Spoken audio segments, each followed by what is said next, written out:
भरती 2026 साठीचा जीकेचा प्रश्न महत्त्वाचा. महर्षी धोंडो केशव कर्वे यांनी 14 जून 1896 रोजी पुण्यातील हिंगणे येथे कोणत्या संस्थेची स्थापना केली? ऑप्शन आहे शारदा सदन, सेवा सदन, मुक्ती सदन की बालिकाश्रम. तर आपलं उत्तर आहे बालिकाश्रम. तर चला बघूया. शारदा सदन तुम्हाला माहीत आहे की 11 मार्च 1889 पंडिता रमाबाईंनी सुरू केली. शारदा सदन कोणाचे असते? पंडिता लक्षात ठेवायचं. शारदा सदन कोणाचं आहे? पंडिता रमाबाई. कधी सुरू केलं त्यांनी? 11 मार्च. कधी सुरू केलं? 11 मार्च. कधी केलं सुरू? 11 मार्च 1889. 1889 पंडिता रमाबाईंनी शारदा सदन सुरू कधी केलं? 11 मार्च 1889ला. ठीक आहे. आता हे जे मुक्ती सदन आहे, हे मुक्ती सदन पण पंडिता रमाबाईचंच आहे. पंडिता रमाबाई हे पण कोणाचं आहे? पंडिता रमाबाईचंच आहे. बघा, शारदा सदन, मुक्ती सदन हे कोणाचं आहे? पंडिता रमाबाई. पण सेवा सदन आहे रमाबाई रानडे. हे लक्षात ठेवायचं. इथं चुकतात मुलं. बघा, शारदा सदन पंडिता रमाबाई 11 मार्च 1889, सेवा सदन रमाबाई रानडे, मुक्ती सदन पंडिता रमाबाई.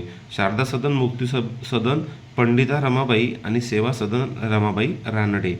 आता बघा, महर्षी कर्वेबद्दल थोडी माहिती बघूया आपण. तर महर्षी कर्वे आता यांचं जो जन्म आहे कधी आहे? 18 एप्रिल 1858. कधीचा आहे? महर्षी कर्वे जन्म आहे 18 एप्रिल 1858. ठीक आहे. नंतर कुठं झाला? शेरवली रत्नागिरी. तुम्हाला माहिती आहे रत्नागिरीला काय लागलेला आहे? सर्वात जास्त समुद्र किनारा लागलेला आहे आणि तो पण 267 किलोमीटरचा. ठीक आहे ना? नक्की ना? 267 की 37? 237. ठीक आहे. नंतर त्यांनी 1896ला बालिकाश्रम स्थापन केलं.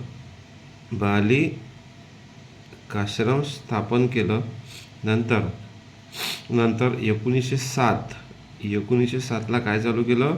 महिला विद्यापीठ नाही, महिला विद्यालय. नंतर 1916ला सुरू केलं त्यांनी महिला विद्यापीठ.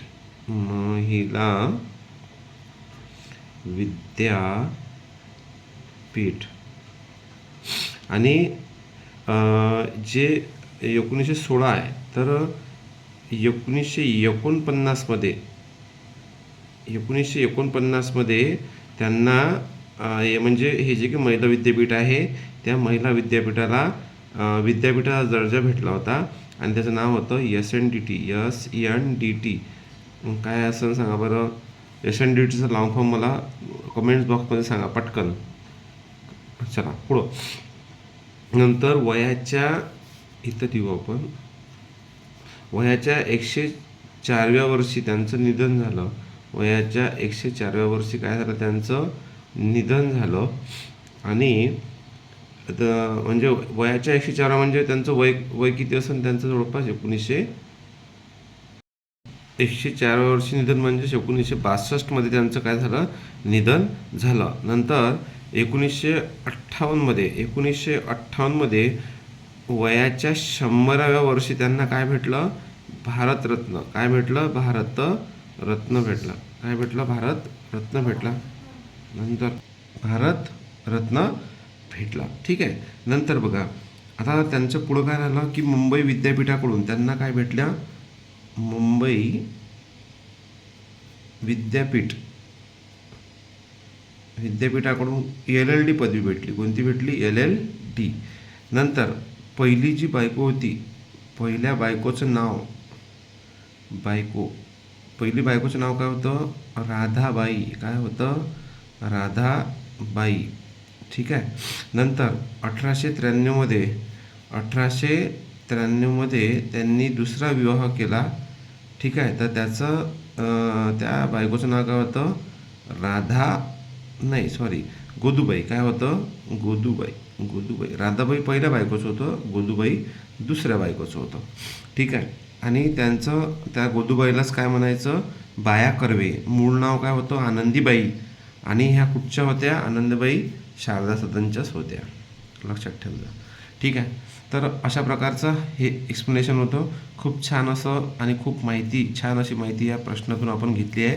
तुम्हाला व्हिडिओ आवडला असेल तर लाईक करा, आपल्या चॅनलला सबस्क्राईब करा आणि हा व्हिडिओ शेअर नक्की करा. चला भेटूया दुसऱ्या व्हिडिओमध्ये.